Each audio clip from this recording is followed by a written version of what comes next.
rite de la Pentecôte, on recommence le temps ordinaire. Alors le temps ordinaire, c'est le temps où tu déprimes, ouais, back to reality, zurück zur Realität, hein, si on le fait en allemand. Enfin, oui, comme après la Pentecôte, on peut faire ça en multilingue. T'as pas un truc en amérique, non, tu vois, genre... Bon, on ne sait pas ce qu'il a dit, mais ça peut peut-être qu'on n'a pas reçu l'Esprit Saint. Mais ce temps ordinaire, en fait, n'est pas si ordinaire que ça. Le temps ordinaire, c'est plutôt, on l'appelle aussi, et c'est surtout sa dénomination première, le temps de l'Église. Il y a un espèce de paradoxe bizarre. C'est qu'on a lu les Actes des Apôtres pendant tout le temps pascal, puis on arrête de lire les Actes des Apôtres après le temps pascal.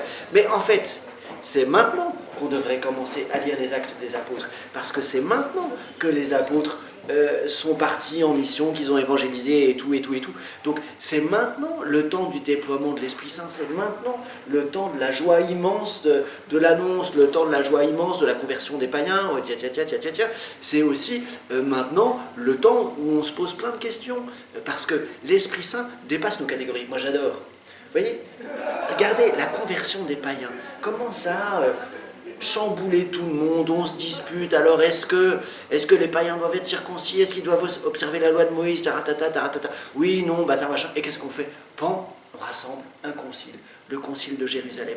Et bien, c'est ça le temps de l'Église, c'est le temps où l'Esprit Saint agit, où l'Esprit Saint bouleverse un peu nos catégories, et où il nous appelle à nous rassembler pour opérer un discernement. Mais regardez, le temps de l'Église que nous vivons, l'Esprit Saint nous bouscule parce que nos catégories sont complètement dessus-dessous, les trucs qui devraient marcher ne marchent pas, à vue humaine on se dit qu'on devrait être en faillite depuis longtemps, on devrait avoir mis la clé sous la porte, il n'y a plus de vocation, il y a des crises, il y a des bazars, il y a des machins, bon, et l'Esprit Saint travaille là où on ne l'attendait pas.